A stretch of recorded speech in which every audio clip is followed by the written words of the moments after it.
Hello everyone, मैं अनिल बस्तौर, आपका maths teacher. आज हम क्लास 8 में एक्सरसाइज 3.3 के रिमेनिंग क्वेश्चन करने जा रहे हैं। आइए देखते हैं क्वेश्चन नंबर 9 से।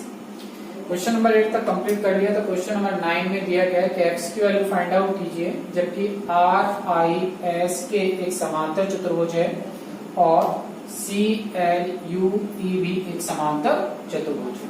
ठीक है, यहाँ पर देखो हमें अगर नहीं दिखाई दे रहे हैं अलग से, तो हम इसको अगर एक बार और डायग्राम को अच्छी तरह से अगर बनाएं तो आर आई एस की को अगर आप बनाते हैं तो आपको क्या दिखाई देगा, एक समांतर चतुर्भुज दिखाई देगा। आर आई एस के डॉटेड लाइन दी गई है, इस प्रकार से दी गई है।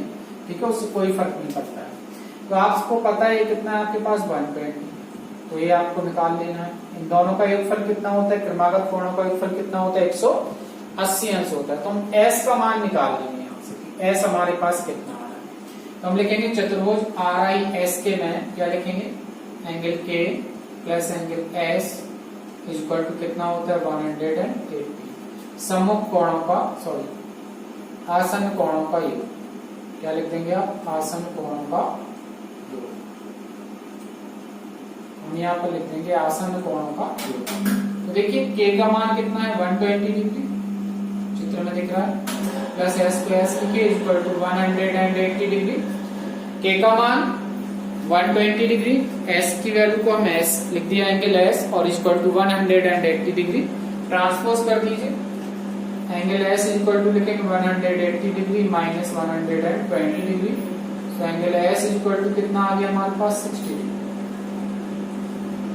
एस फाइंड आउट कर लिया हमने। हमारा एम क्या है, ई को फाइंड आउट करना। अगर हम ई और एस निकाल लेंगे तो आपको पता है ये पॉइंट हमने को ले लिया। तो ये क्या मानना है, एक त्रिभुज, और त्रिभुज के तीनों अंत कोणों का योगफल कितना होता है 180। तो हम E plus S plus x बराबर 180 लगा देंगे, ई और एस की वैल्यू हमारे पास आ जाएगी, तो हम इसको भी निकाल सकते हैं। देखिए हम दूसरा कौन सा देख लेंगे, चतुर्भुज किसमें समांतर कर दे रहे हैं,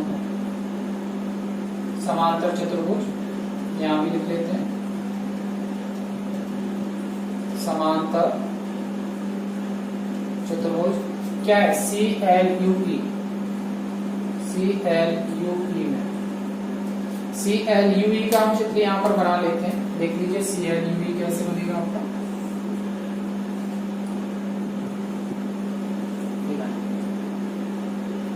सी एल यू ई आप बना लीजिए इस प्रकार से। C L U, A angle कितना दिया गया 70, ए एंगल हमें फाइंड आउट करना है, ई का मान निकालना है। तो आपको पता है एंगल ई बराबर लिखेंगे angle L, angle E is equal to angle L कैसे, सम्मुख कोण। कौन से कोण है समांतर चतुर्भुज के, सम्मुख कोण। और कैसे होते हैं सम्मुख कोण, आपस में बराबर होते हैं। Angle E is equal to angle L, तो एंगल ई की वैल्यू किसके बराबर हो जाएगी, एल के बराबर। एल का मान कितना है हमारे पास 70। तो देखिए आपके पास एस का मान कितना आ गया 60 डिग्री, एल का मान कितना आ गया 70 डिग्री। अब देखेंगे आप ट्राइंगल EOS में, इसमें देख लेंगे ट्राइंगल EOS में, इन ट्राइंगल EOS क्या लिखेंगे, angle E plus angle S plus x equal to 180 degree. किसी भी त्रिभुज के तीनों अंतः कोणों का योग कितना होता है 180 अंश होता है। क्लियर है ना। चलिए E की वैल्यू रख दीजिए 70 प्लस S की वैल्यू रख दीजिए 60 and plus X equal to 180। इनको जोड़िए कितना हो गया 130 plus X equal to 180 degree. So X equal to 180 degree minus 130। So X equal to हमारे पास हो गए कितने degree 50 degree. That is answer. बिल्कुल सिंपल था, कुछ नहीं करना है आपको। इनमें से दोनों समांतर चतुर्भुज को अलग अलग बना लेना है और वैल्यू को फाइंड आउट कर लेना है। जल्दी से स्क्रीनशॉट कर लीजिए। क्वेश्चन नंबर 10 है, बताइए कैसे यह आकृति समलंब 3.32 की बात की जा रही है और इसकी कौन सी दो भुजाएं समांतर। तो सबसे पहले तो समलंब के लिए बताना है। समलंब की हमने आपको दो कंडीशंस बताई थी कि अगर उसके एक ही ओर के दोनों कोणों का योगफल 180 अंश हो, एक ही ओर के तिर्यक रेखा के दोनों ओर के कोणों का योगफल 180 अंश हो, तो उसे हम समलंब चतुर्भुज बोल देते हैं। और समलंब चतुर्भुज की दो ही भुजाएं समांतर होती हैं, वो तो हमें चित्र में दिखाई दे रहा होगा कौन कौन सी भुजाएं समांतर है। देखिए इस भुजा को देखो और इसको देखो, यहाँ दूरी कम है, यहाँ दूरी बढ़ गई, तो ये और ये भुजा तो समांतर हो नहीं सकती। लेकिन इस भुजा और इस भुजा को देखिए दोनों कैसे हैं, समांतर है। आप यहाँ दूरी नापेंगे तो वही आएगी, यहाँ नापेंगे तब भी वही आएगी। तो यहाँ पर अगर समांतर भुजाओं की बात की जाए तो NM जो होगी वो समांतर KL है। लेकिन आप लिखेंगे, यहाँ पर लिखेंगे चूंकि angle M plus angle L, हम M प्लस L बराबर निकालते हैं, कितना हो जाएगा 100 प्लस कितना 80 डिग्री, तो कितना आ गया 180 डिग्री। अगर ऐसा है एक ही ओर के बने कोणों का योगफल कितना आ रहा है, तिर्यक रेखा के एक ही ओर बने कोणों का योगफल कितना आ रहा है 180 अंश आ रहा है। ठीक है, तो आप लिख देंगे अतः, और यहाँ लिख दीजिए NM जो है NM रेखाखंड NM समांतर है किसके, KL, रेखाखंड KL। ठीक है, तथा लिख देंगे अतः KLMN एक समलंब चतुर्भुज, समलंब चतुर्भुज। बस इतना सा काम करना है। और समांतर रेखाएं क्या हो जाएंगी, समांतर भुजाएं क्या हो जाएंगी, हम पहले भी लिख चुके हैं, वही लिखना है। NM समांतर किसके, KL। NM जो है हमारे पास वो समांतर है, NM जो रेखाखंड है वो समांतर है किसके, KL। जल्दी से इसका स्क्रीनशॉट कर दीजिए। क्वेश्चन नंबर 11 में इस प्रकार का चित्र बना हुआ है और इसमें हमें एंगल C की वैल्यू क्या करना है, फाइंड आउट करना है।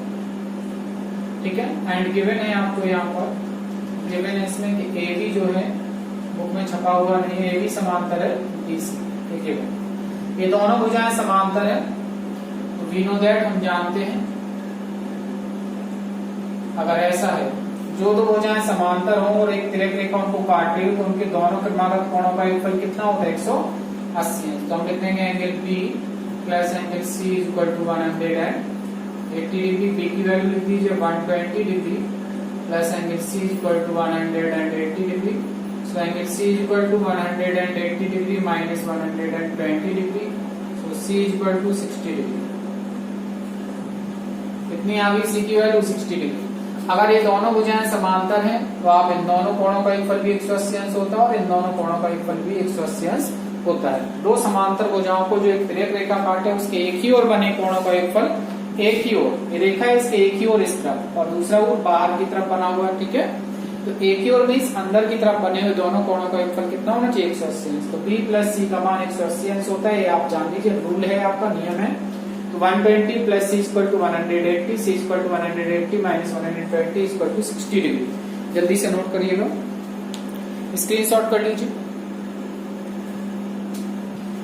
क्वेश्चन नंबर 12 पर आ जाइए। हमें यहाँ पर angle P and angle S को फाइंड आउट करना है। एंगल P एंड S को फाइंड आउट करना है, जबकि हमारे पास SP पैरेलल है किसके, R की। जो हमारे पास SP है, SP जो है वो पैरेलल है किसके, R की। इसका मतलब SR तिर्यक रेखा होगी, तिर्यक रेखा है तो इन दोनों को कोणों का योगफल 180 अंश होगा। ये भी एक तिर्यक रेखा हो जाएगी, इन दोनों कोणों का योगफल भी 180 अंश हो जाएगा। ठीक है, तो देखिए समलंब चतुर्भुज हो जाएगा इसका मतलब, समलंब चतुर्भुज PQRS क्या हो जाएगा, angle S plus angle R equal to 180।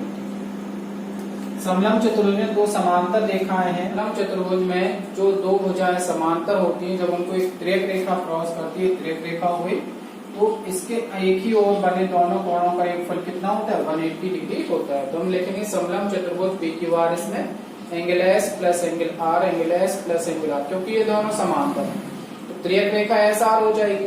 ठीक है, तो एक ही ओर बने दोनों कोण S और R हो जाएंगे। तो S plus R equal to 180, so S plus R की वैल्यू कितनी given 90 equal to 180, so S equal to 180 minus 90, so S equal to 90 degree. Okay, चलिए अब देखिए इसके बाद इसी प्रकार से angle P plus angle Q equal to 180, so angle P plus Q का मान 130 equal to 180, so angle P equal to 180 plus 130 को ट्रांसपोज कर दीजिए माइनस 130, तो पी की वैल्यू 50 लिखिए। इसको भी आप कंप्लीट कर लीजिए, इतना काम कंप्लीट करेंगे। Okay, thank you class.